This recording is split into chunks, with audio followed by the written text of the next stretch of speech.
英語聞き流しリスニング、英語テキストと MP3 音声ダウンロードはホームページからご利用いただけます。88thpp.com 88thpp.com。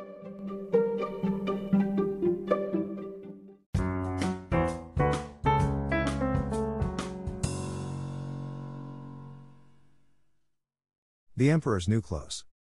Many years ago, there was an emperor who was so excessively fond of new clothes that he spent all his money in dress. He did not trouble himself in the least about his soldiers, nor did he care to go either to the theater or the chase, except for the opportunities then afforded him for displaying his new clothes. He had a different suit for each hour of the day, and as of any other king or emperor, one is accustomed to say, he is sitting in council, it was always said of him, the emperor is sitting in his wardrobe. Time passed merrily in the large town which was his capital. Strangers arrived every day at the court. One day, two rogues, calling themselves weavers, made their appearance. They gave out that they knew how to weave stuffs of the most beautiful colors and elaborate patterns, the clothes manufactured from which should have the wonderful property of remaining invisible to everyone who was unfit for the office he held, or who was extraordinarily simple in character.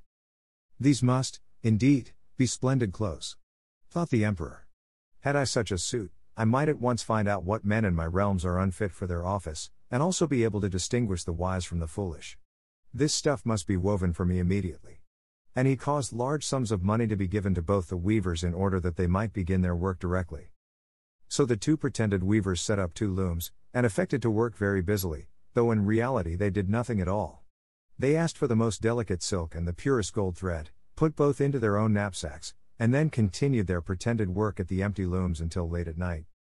I should like to know how the weavers are getting on with my cloth, said the emperor to himself, after some little time had elapsed. He was, however, rather embarrassed, when he remembered that a simpleton, or one unfit for his office, would be unable to see the manufacture. To be sure, he thought he had nothing to risk in his own person, but yet, he would prefer sending somebody else, to bring him intelligence about the weavers and their work, before he troubled himself in the affair. All the people throughout the city had heard of the wonderful property the cloth was to possess, and all were anxious to learn how wise, or how ignorant, their neighbors might prove to be. I will send my faithful old minister to the weavers, said the emperor at last. After some deliberation, he will be best able to see how the cloth looks, for he is a man of sense, and no one can be more suitable for his office than he is. So the faithful old minister went into the hall, where the knaves were working with all their might, at their empty looms. What can be the meaning of this? Thought the old man, opening his eyes very wide. I cannot discover the least bit of thread on the looms. However, he did not express his thoughts aloud.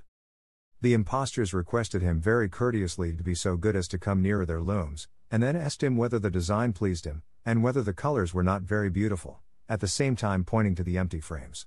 The poor old minister looked and looked, he could not discover anything on the looms, for a very good reason, viz., there was nothing there. What? Thought he again. Is it possible that I am a simpleton? I have never thought so myself, and no one must know it now if I am so. Can it be, that I am unfit for my office? No, that must not be said either. I will never confess that I could not see the stuff. Well, Sir Minister, said one of the knaves, still pretending to work. You do not say whether the stuff pleases you. Oh, it is excellent, replied the old minister, looking at the loom through his spectacles. This pattern, and the colors, yes, I will tell the emperor without delay, how very beautiful I think them. We shall be much obliged to you, said the impostors, and then they named the different colors and described the pattern of the pretended stuff. The old minister listened attentively to their words, in order that he might repeat them to the emperor, and then the knaves asked for more silk and gold, saying that it was necessary to complete what they had begun. However, they put all that was given them into their knapsacks, and continued to work with as much apparent diligence as before at their empty looms. The emperor now sent another officer of his court to see how the men were getting on, and to ascertain whether the cloth would soon be ready. It was just the same with this gentleman as with the minister. He surveyed the looms on all sides, but could see nothing at all but the empty frames. Does not the stuff appear as beautiful to you, as it did to my lord the minister? Asked the impostors of the emperor's second ambassador, at the same time making the same gestures as before, and talking of the design and colors which were not there. I certainly am not stupid, thought the messenger. It must be, that I am not fit for my good, profitable office. That is very odd, however, no one shall know anything about it. And accordingly he praised the stuff he could not see, and declared that he was delighted with both colors and patterns. "Indeed, please your imperial majesty," said he to his sovereign when he returned, "the cloth which the weavers are preparing is extraordinarily magnificent." The whole city was talking of the splendid cloth which the emperor had ordered to be woven at his own expense. And now the emperor himself wished to see the costly manufacture, while it was still in the loom. Accompanied by a select number of officers of the court, among whom were the two honest men who had already admired the cloth, he went to the crafty impostors, who, as soon as they were aware of the emperor's approach, went on working more diligently than ever, although they still did not pass a single thread through the looms. "Is not the work absolutely magnificent?" said the two officers of the crown, already mentioned. "If your majesty will only be pleased to look at it. What a splendid design! What glorious colors!" And at the same time they pointed to the empty frames, for they imagined that everyone else could see this exquisite piece of workmanship. "How is this?" said the emperor to himself. "I can see nothing. This is indeed a terrible affair. Am I a simpleton, or am I unfit to be an emperor? That would be the worst thing that could happen." "The cloth is charming," said he, aloud. "It has my complete approbation." And he smiled most graciously, and looked closely at the empty looms, for on no account would he say that he could not see what two of the officers of his court had praised so much. All his retinue now strained their eyes, hoping to discover something on the looms, but they could see no more than the others. Nevertheless, they all exclaimed, "Oh, how beautiful!" and advised his majesty to have some new clothes made from this splendid material, for the approaching procession. Magnificent! Charming! Excellent! Resounded on all sides, and everyone was uncommonly gay. The emperor shared in the general satisfaction, and presented the impostors with the ribbon of an order of knighthood, to be worn in their buttonholes, and the title of gentlemen weavers. The rogues sat up the whole of the night before the day on which the procession was to take place, and had 16 lights burning, so that everyone might see how anxious they were to finish the emperor's new suit. They pretended to roll the cloth off the looms, cut the air with their scissors, and sewed with needles without any thread in them. "See!" cried they, at last. "The emperor's new clothes are ready." And now the emperor, with all the grandees of his court, came to the weavers, and the rogues raised their arms, as if in the act of holding something up, saying, "Here are your majesty's trousers. Here is the scarf. Here is the mantle. The whole suit is as light as a cobweb, one might fancy one has nothing at all on, when dressed in it. That, however, is the great virtue of this delicate cloth."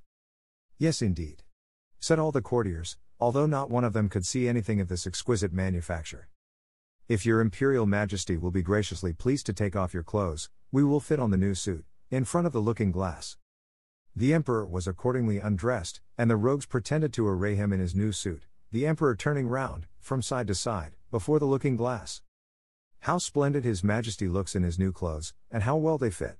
everyone cried out. "What a design! What colors! These are indeed royal robes." "The canopy which is to be borne over your majesty, in the procession, is waiting," announced the chief master of the ceremonies. "I am quite ready," answered the emperor.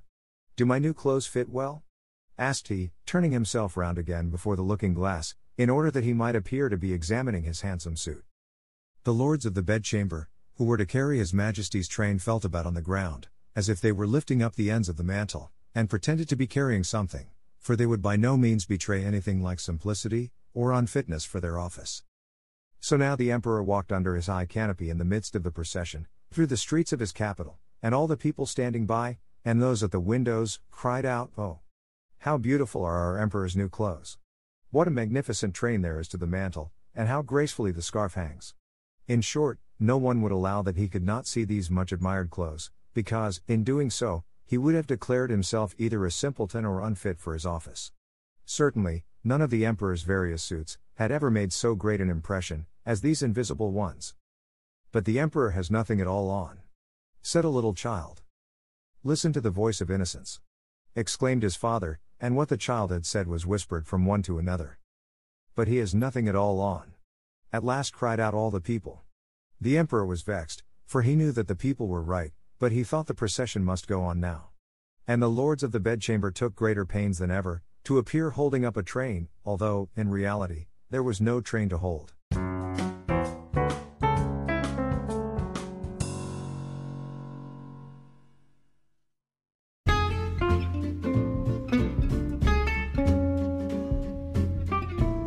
英語聞き流しリスニング、英語テキストと MP3 ダウンロード、その他の物語はホームページからお聞きいただけます。